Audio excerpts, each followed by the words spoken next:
Ladies and gentlemen, we are back with another enlightening edition of Sports for Less Daily Updates. The countdown is on. Exactly 22 days more to the commencement of the CAF 2026 FIFA World Cup qualifiers playoff in Morocco. And I have a lot to talk from the camp of the Super Eagles. Nigeria has proven to be one of the best youth footballing nations in Africa and worldwide. But recently, we are not seeing the best out of them. NFF boss has spoken at length, and we're checking this out in this video. Other interesting updates from the 2025 CAF Awards, Chrysanus Uche and Eric Sekuchel. You're going to check them out in this video. Before I do that, quickly let's do it together. If you are new on this platform, subscribe to the channel, hit on the post notification bell for more updates. Let's show love to this video and platform by liking the video and sharing to other social media platforms. Please drop your decent comments in the comment box for special shoutouts in my subsequent videos. As usual, my name still remains Solomon Asante, your only nomenclature with the engineer's philosophy in sports, a Ghanaian who has declared his full support for Nigeria sports with a Nigerian name, the only one, Solomon Chukwu Emeka. Omo, straightforward. Let's get into the video and start from the CAF 2025 Awards. It's imminent. It's about to happen and it's set to take place later this year.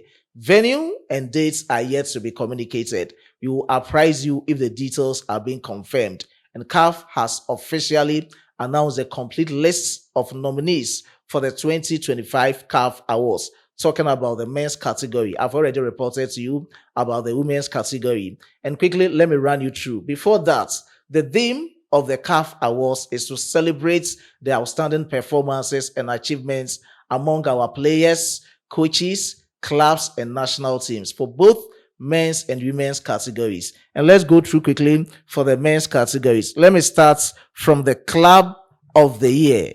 And this time around, you've seen all the clubs on your screens, but let me talk about ASEC Mimosa, talking of Pyramid Football Club, Mamelodi Sundowns, Al Hilal, Simba Football Club, Orlando Pirates, and other clubs. Bekani, I don't see any Nigerian club in this list. Let me also go through the national team of the year. That is where the controversy lies. From the Nigerian football community, same as the Ghanaian football community. We are not having the Super Eagles here, but we have Algeria, Cape Verde or Cape Verde, Ivory Coast or Cote d'Ivoire, Egypt, Ghana, the Black Stars, Morocco under 20, Morocco, Senegal, South Africa, and Tunisia. To my liking, I think you have to give it to Morocco under 20. They just won. They just ended 2025 FIFA under 20 Men's World Cup in Chile, and they deserve this award. With the Young Player of the Year award, we have other players. Part of our interest is Daniel Bameyi, captain for Nigeria National under 20 boys, the Flying Eagles. Is here. We have Momo Kamara and other interesting players in the list, as we've had a full glare on your screens. To the Coach of the Year, let me talk about Cape Verde coach Ubista. He's in the list. Hussein Hassan from Egypt in the list. And we have other coaches. Sami Trabelsi is also in the list from Morocco. And we have Chan, talking of Ramoud Rantokutundrabi from Madagascar.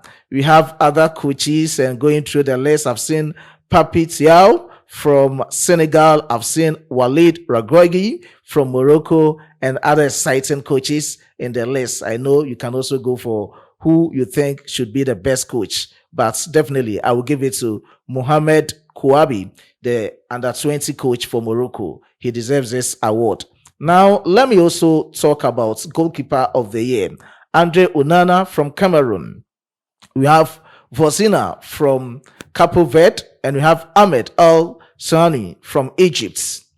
Munir Mohamedi from Tunisia and Morocco, and we have Yassine Bono from Morocco. We have our very own Stanley Nowabale from Nigeria, Edward Mendy from Senegal, and we have Mark Diop from Senegal.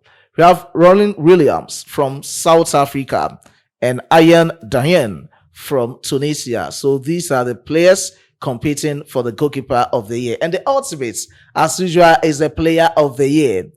We have Ashraf Hakimi. Victor Osimhen is in again this time around from Nigeria. Dennis Bouanga, Gabon. Mohamed Salah, Egypt. Fiston Mayele, DR Congo. Frank Ngusa from Cameroon. Segu Gurasi from Guinea. And we have Iliman Ndiaye from Senegal and Papi Matassa from Senegal and Tottenham Hotspur. Other players are in the list, and I think it is going to be very competitive to see who wins the year or this year player of the year. Talking of the CAF Awards 2025. So that is it. You can share your candid opinion. Honest one in the comment box as to who you think, based on the nominees with the various nominations, deserve that particular award. Now, let me talk about Nigeria football. Looking at the past years, Nigeria has given us what we call best youth football in Africa and worldwide. But recently, we've seen lackluster performances from our various youth national teams, right from the Golden Eaglets. We didn't see the best out of them as they just ended Wafu Zombi and the 17 Cup of Nations tournaments. Same as our Flying Eagles, Nigeria National Under 20 boys, and even with the Flamingos, you are not seeing the best out of them. Ibrahim Musa Gusau, he is the president of the Nigerian Football Federation. He has spoken at length and expressed concern over the current state of Nigerian football, and he has detailed plans to strengthen the foundation of Nigerian youth football right from the under 15 level. Let's check this video out. I'll be back with more exclusives from the Super Eagles. I must be worried because the future of our football starts from there. But the good news is that NFF and the FIFA come up with a program which is talent development hunt, which basically is for the under 15 young boys and girls. We are very much high on it. If you remember last year, our under 15 boys were in Morocco, play some friendly match. Even this year they will go and play it. So we are trying to starting afresh. It's not going to be in the near future, it's not going to be business as usual. When we are talking about under 17, we start talking about calling camping that you can see 1,000 boys. No, that thing must be done from the level of 14, so that we are monitoring these boys up to that level. So very soon, all that will change. All that will change, and we are going to. But it's something that we must be worried about because Nigeria has been one of the best youth footballing nation in the world, not only in the continent. So therefore, it becomes absolutely very necessary for us to do something about it. And as I've said, one of the key things is for us to have an enabling environment that we can give more time to these young boys to keep them together and then make sure that they can face the challenges of competition. When you go to most of these countries, they have a lot of youth development program. In Abuja here, we cannot get it. It's one of the essence why we are building this kind of hostel, so that in every holiday we have the opportunity to call them, put them in one place, make sure they have training that they deserve that are supposed to have. So it's one of the key reasons why we are much interested in putting up this hostel in order, so that we can have enough time to come our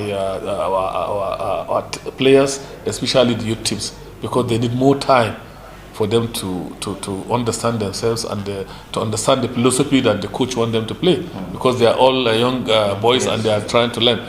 Without having the opportunity to give them more time, you cannot take them like the Super Eagles. It doesn't work like that. So, but as I've said earlier, we are working hard with a program in collaboration with FIFA, which by the grace of God in the near future, we don't need to be calling people for young boys from everywhere for screening before we can come up with a team. And this program, we are expanding into the zones, whereby we invite every young chap to come, and from the zone we try to select, and that's how we come up with the under 15 national team. So therefore, if we can do that, and every holiday we bring them to Abuja to monitor them, and so we cannot say that we don't have a team that we can rely on. So we are very much concerned, and by the grace of God, we are going to get out of that very soon. Now to the camp of the Super Eagles. Let me start from Chrysanus Uche. Chrysanus Uche joined EPL side Crystal Palace from Spanish La Liga side Getafe with an option to purchase him permanently at the end of the season. But along the line, or since his move, he has not made the mark as it stands now, and he has been demoted to Crystal Palace under 21. We also saw him played for his club side, Crystal Palace under 21, against Stevenage yesterday in the EPL trophy game, of which they lost by 5-2. And there are reasons coming out. The first reason for his demotion, per the reports that I have, suggests that Oliver Glasner, head coach of Crystal Palace, decided to send him to the under 21 so that he can just acclimatize to the system that he wants to play at the senior team, talking of the main Crystal Palace. So he has to just get to know the demands of his for playing for the senior team, talking of Crystal Palace main team. And the second report coming in is that he arrived late just after the international break. So it's a source of punishment for Chrysanus Uche to go into the under 21 team. So one is about late arrival just after the international break, talking of Nigeria matches against that of Lesotho and that of Benin. And just after, he returned late, so he needed to serve some punishment based on this demotion. Aside that, he has to know the demands of how to play for the main team before he'll be fit into the main team. So these are the reasons why coming out, based on why he has been demoted to Crystal Palace under 21. Now, let me talk about Eric Sequichel and his preparation for the CAF 2026 FIFA World Cup qualifiers playoff scheduled to take place in Morocco from the 13th to the 16th of next month, November 2025. Venues and time are set to be communicated. As to how it is, we are going to give it to you with the authentic and the latest filler. Now, I can state it emphatically on this platform that Eric Sequichel has started his preparation for the first game. You all know that the first semi-final game is going to be Nigeria versus Gabon. He has started his preparation. I've already given you some details. And he has also drawn up the list of players that are going to feature in this mini tournament. And with the latest reports coming in, if you don't see these three players in the squad list, don't be shocked. Terem Murphy, Felix Agu, Fisayo Dele Bashiru, according to the reports coming in, they've picked up some injuries, and if they are to return, they are going to return somewhere late in December, and they will not be parts of the final man squad for this mini tournament in Morocco. But expect the return of Bright Osai Samuel from Birmingham City. He missed out the last round of matches of the CAF 2026 FIFA World Cup qualifiers against that of Lesotho and Benin, and is set to return into the Super Eagles team. So these are the fellas coming in, and I'm going to drop all the full gist. So what you have to do is to keep it logged on Sports Fella. After that, subscribe to the channel, hit on the post notification bell for more updates, and share your candid opinion in the comment box as to what you think this particular update is about with your interests and your opinion. Share it decently in the comment box. Subsequently, I will give you shout outs. I was being supported by my hardworking chief editor, Emmanuel Kwame Asidu, and my amazing graphic designer, Dominic. Let's meet in the next one. It's bye for now.